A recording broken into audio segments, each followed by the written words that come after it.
दोस्तों, उत्तर प्रदेश की कानून व्यवस्था कहने को बहुत ज्यादा अच्छी है, नंबर 1 की है, लेकिन इस कानून व्यवस्था के मद्देनजर अगर घटनाओं को देखेंगे तो आपको असलियत साफ तौर से नजर आएगी। आपको याद होगा कि बीते रोज अलीगढ़ में रामजी लाल सुमन, जो कि समाजवादी पार्टी के दलित सांसद हैं, उनके काफिले पर हमला होता है। करणी सेना के द्वारा यह हमला किया जाता है, लेकिन खबर अब यह आ रही है कि करणी सेना की तरफ से जिन लोगों ने हमला किया, कुछ लोगों की उसमें गिरफ्तारी हुई, उनको 24 घंटे के भीतर छोड़ दिया गया।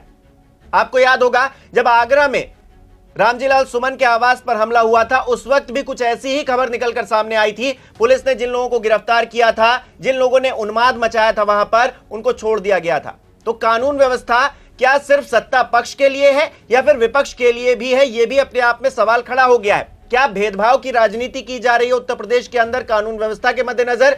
रामजी लाल सुमन एक चुने हुए सांसद हैं, एक जनप्रतिनिधि हैं, उनकी सुरक्षा की जिम्मेदारी सरकार की है, यानी कि सीएम योगी आदित्यनाथ की है। उनकी जवाबदेही बनती है इस पूरे मामले पर। लेकिन हो क्या रहा है, उनकी पुलिस, जो कि हम देखते हैं तमाम जगहों पर एनकाउंटर करती फिरती है, हाफ एनकाउंटर बड़ा फेमस है इस सरकार में, बुलडोजर एक्शन बड़ा फेमस है इस सरकार में, वैसा कुछ नहीं हो रहा है, बल्कि हमला जो लोग करते हैं उनको पुलिस नाम मात्र का पकड़ती है और उसके बाद छोड़ देती है। अखिलेश यादव इस मामले को लेकर सवाल उठा रहे हैं और वो सवाल जायज भी है।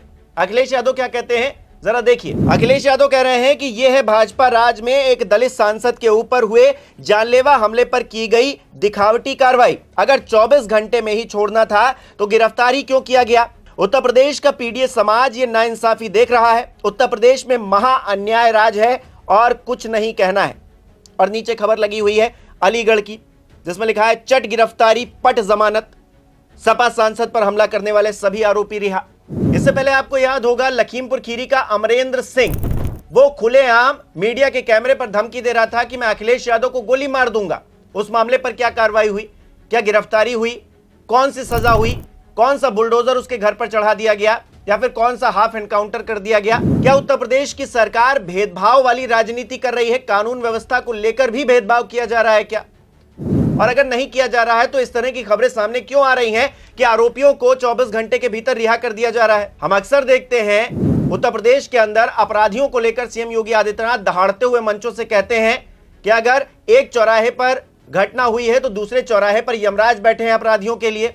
लेकिन हम यहां क्या देख रहे हैं, एक चुने हुए जनप्रतिनिधि के काफिले पर टायरों से हमला किया जाता है, उनके घर पर उससे पहले हमला किया जाता है, तोड़फोड़ की जाती है, पता नहीं कितने सारे सैकड़ों लोग उनके घर पहुंच जाते हैं और फिर गिरफ्तारी भी होती है, वो भी दिखावटी। कुछ घंटों के बाद उनको रिहा कर दिया जाता है। किस दबाव में रिहा कर दिया जाता है?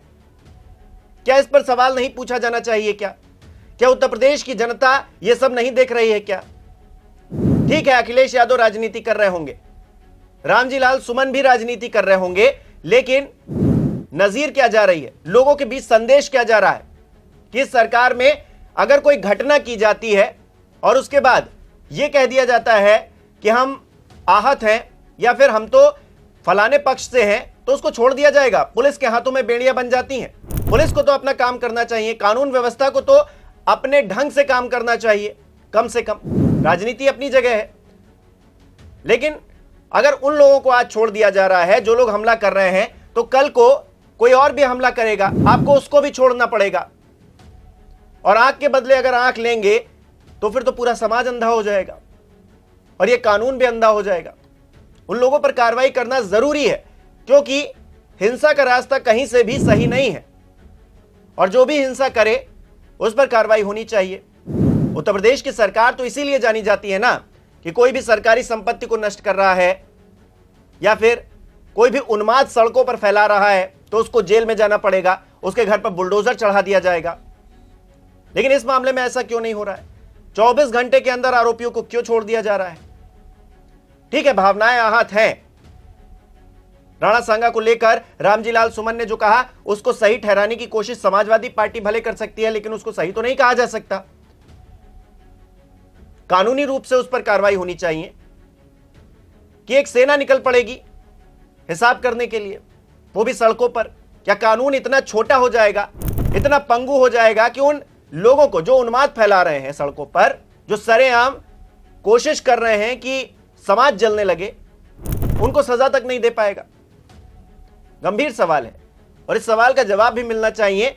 सीएम योगी आदित्यनाथ को एक संदेश भी देना चाहिए इस पूरे मामले पर, क्योंकि यह सिर्फ बात सत्ता या विपक्ष की नहीं है, यह बात कानून व्यवस्था की है, इस देश की व्यवस्थाओं को बनाने, इस प्रदेश की व्यवस्थाओं को बनाने की है। और जब व्यवस्थाएं ही नहीं रहेंगी तो फिर चीजें सही ढंग से कैसे चल पाएंगी, कैसे आप सियासत कर पाएंगे? ये नेताओं को सोचना चाहिए। आपको क्या लगता है दोस्तों? हमें कमेंट करके जरूर बताइए।